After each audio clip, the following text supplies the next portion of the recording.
As 5 melhores perguntas da live com os papais cadeirantes Natália e Marcos e com a doutora especialista em reprodução Lívia Munhoz. Eu acabei de sair da aula de dança, mas eu não podia deixar de postar as top 5. Gente, a gente falou de sexualidade, namoro, vida independente em família. Tá uma aula. Então fique aí com os melhores momentos.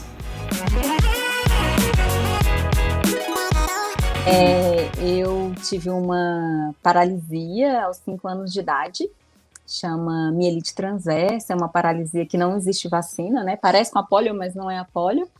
E desde então eu parei de andar. Eu usei aparelho, na verdade, para andar até os 12 anos de idade, quando eu vim para o SAR em Brasília, vim morar em Brasília e aí me prescreveram a cadeira de rodas. Eu sofri um acidente de carro, capotei um carro, tinha 23 anos, em 7/6/97. Esse ano fez 23 anos. E aí que a cadeira acabou entrando e eu não tive essa opção de andar de outra coisa, não. Eu já caí direto na cadeira de rodas mesmo. E fui conhecer o Marcos em São Paulo. A gente foi para um encontro de amigos em comuns que a gente tinha lá. Ele estava lá, eu estava lá também. Nós dois, eu de Brasília, ele também não era de São Paulo capital, ele era do interior. E a gente acabou se conhecendo nesse encontro de amigos. Não, eu já estava apaixonado desde aquela vez lá em São Paulo. Me apaixonei por ela à primeira vista. Isso aí eu tenho certeza. Eu passei no concurso logo, não demorei. E quando eu tomei posse nesse concurso, aí as coisas começaram a caminhar melhor. Aí não passou. A gente ficou noivo, né? No mesmo ano, não foi? Quando você passou no concurso. Quando eu passei no concurso. A gente ficou noivo. Aí a gente começou já a construir sonhos, projetos, né, de vida juntos. Mas do ponto de vista sexual, a função sexual ela pode estar preservada ou não, dependendo de como foi esse trauma, se ele foi parcial, se ele foi total, qual é a altura, né, da medula, tudo isso. Do lado feminino, você pode sim, enfim, manter relações, inclusive ter sua fertilidade preservada. E do lado masculino pode haver algumas dificuldades, principalmente 3 principais, né? A primeira delas, uma dificuldade de ereção, que pode eventualmente acontecer, uma dificuldade de ejaculação, ou não, que pode acontecer ou não, essa já é um pouco mais frequente, e pode haver uma piora aí dos parâmetros seminais, mas também não é algo que necessariamente aconteça. Então, vai variar de cada caso, né? Não necessariamente é algo que se impõe uma dificuldade de gravidez, mas no homem ela pode ter uma prevalência maior de uma necessidade de utilizar métodos de reprodução assistida para ajudar no processo. 2 coisas distintas, Carlinha. Uma é o sexo do casal. A outra é a reprodução, que são coisas separadas. Sim. A medicina hoje, ela evoluiu muito. Assim, o mais popular, né, que tem acho que já 20 ou mais anos, que é o Viagra, que na parte de dificuldade de ereção, ele tem esse medicamento que é o mais conhecido, e outros já existem tantos outros de fácil aquisição. Ele vai resolver o problema da ereção ali, nas circunstâncias da relação. Mas isso não está associado a que a pessoa consiga ter uma ejaculação, que essa ejaculação seja uma ejaculação de qualidade, para que consiga produzir a fecundação na parceira.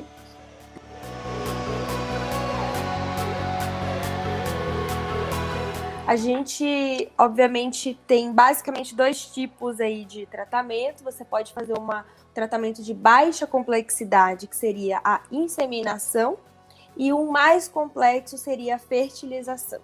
Para você conseguir fazer uma inseminação, você tem que conseguir o sêmen pelo ejaculado.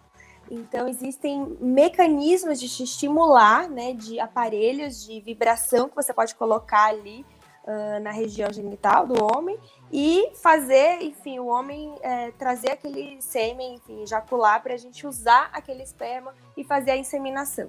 Tá? Isso é claro se tiver uma qualidade suficiente, tiver tudo muito adequado. Caso isso não seja uma opção, a outra opção é ir diretamente fazendo uma punção, seja no epidídimo, no testículo, naquela região ali onde se ficam armazenados os espermatozoides, e aí você faz uma fertilização in vitro. Então, a diferença é que o encontro se dá no laboratório, do óvulo com o espermatozoide.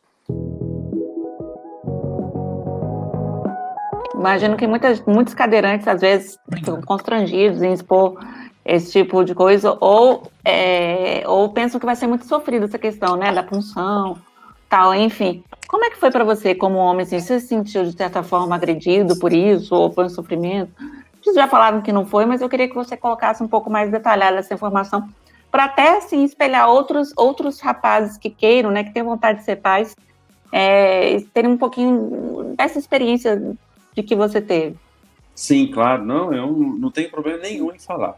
Mesmo porque eu acho que se todo mundo falasse um pouco, talvez alguns tabus viessem por terra, porque não é... Nosso caso é um pouco mais até visível, assim, mas tem muita gente por aí que nesse exato momento está tentando e não está tendo sucesso nesse momento. Mas uma coisa que é importante é que eu tive um problema, foi um acidente que me deu uma lesão medular. E eu não tenho um problema de saúde. A gente foi lá na primeira consulta com o doutor Eduardo, que falou, eu lembro até hoje, olha a testosterona dele, pelo amor de Deus. Aí a gente foi e eu tinha uma certeza que não teríamos problema. Aí, como o meu era, eu tinha que fazer a biópsia para fazer a coleta, né, a única coisa que eu falei, não pode dar anestesia, porque sem anestesia não vai rolar, não. Mas não tive dor, não tive aí nenhum tipo de complicação, não teve nada. Inchaço, arroxeado, essas coisas, não? Não. Tanto é que nós fizemos a minha coleta e a dela no mesmo dia, quase que na mesma hora, porque a sala é a mesma, né? Você fez antes, eu fiz depois. Eu fiz antes, aí... obviamente deram anestesia, mas não foi sedação, foi um local. Aqui. Aí eu fiquei ali no tempinho, sei lá, meia hora, 40 minutos de repouso, né, que tinha que aguardar, e já fui lá pro quarto que ela estava para ficar do lado dela. A recuperação da mulher dá muito mais trabalho. A mulher já é um processo um pouco mais chato. Eu achei que era rápido, demora um pouco e é um pouquinho mais... Não, é rápido, mas é um pouco mais dolorido. Eu tive muito óvulo também, então eu tive muita distensão, né? Cada caso é de um jeito, assim. Então eu fiquei de repouso 2 dias. A Natália nasceu para ser mãe, minha filha, porque era muito óvulo, era muita coisa. Fui muito feliz na estimulação dela. Mas podem ficar tranquilos, na parte que eu posso falar que eu passei de um homem, quanto a isso, não é um processo nem um pouco traumático, não tem nada disso. Eu acho que quem faz vasectomia sofre muito mais. Muito mais. Eu tive amigos que fizeram e ela assim, reclamava de muita dor, um monte de coisa aí pós-operatório. E pro meu lado foi bem tranquilo. E aí eu acho que a maior dificuldade que eu acho, tanto na primeira quanto na segunda filha, que eu achei que podia ser diferente, mas não é, é que criança nasce com algum sensor de altura e que ela para de chorar quando você fica de pé. Quando você senta, o menino começa a chorar. Recém-nascido, assim, primeiro mês de vida, que é aquela fase de esterogestação, que a criança ainda quer muito colo, quer muito peito. É assim, é impressionante, não adianta ficar no nosso colo, tem que alguém levantar essa menina para parar de chorar, entendeu? Eu vi que vocês botam tipo num cestinho assim, que fica balançando ela. Aí na primeira filha, quem levantava era minha mãe ou alguém que estava junto, a gente não tinha babá nada. Na segunda eu falei, não, vou ter que dar um jeito, se a gente não dá para ninar, né, de pé, eu vou arrumar aquele balancinho que é elétrico, que nina, chama Mamaru.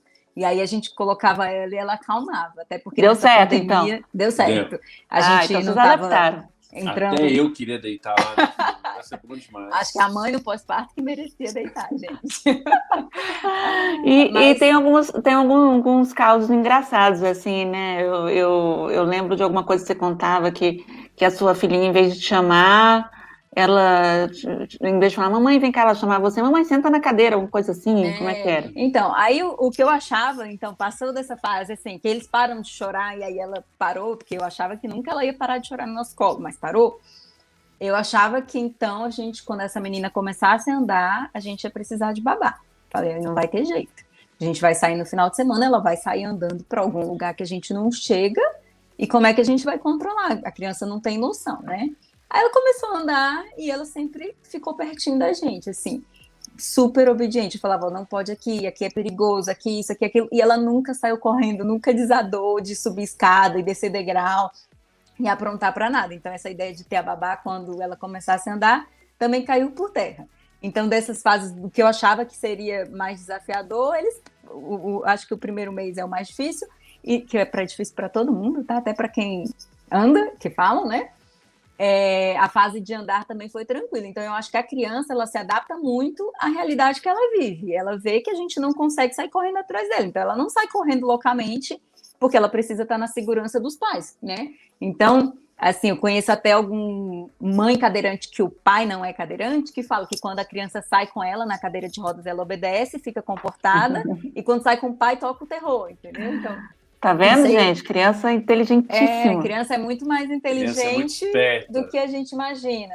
Essa questão da cadeira, ela sempre associa isso. Eu lembro, ela pequenininha, o cadastro desamarrou, aí eu fui baixar para amarrar o cadastro dela, ela tinha um aninho em alguma coisa, ela falou assim, não. Aí ela subiu lá no sofá, aí sentou no sofá para ficar mais alto para mim, para eu amarrar o cadastrinho dela, entendeu? Então, assim, eles sabem, eles têm noção de espaço, do que a gente consegue fazer ou não consegue, e eles também se adaptam à realidade. Então, assim, isso que eu falei, a gente consegue dar banho nela, consegue botar no carro, tirar no carro. Uma das coisas que eu achava que não conseguíamos era quando ela chegava dormindo, tirar ela do carro e continuar com ela dormindo. No início eu esperava um tempão com ela no carro dormindo, até meio que da hora dela acordar para eu voltar para casa, assim, quando vinha da escola, alguma coisa.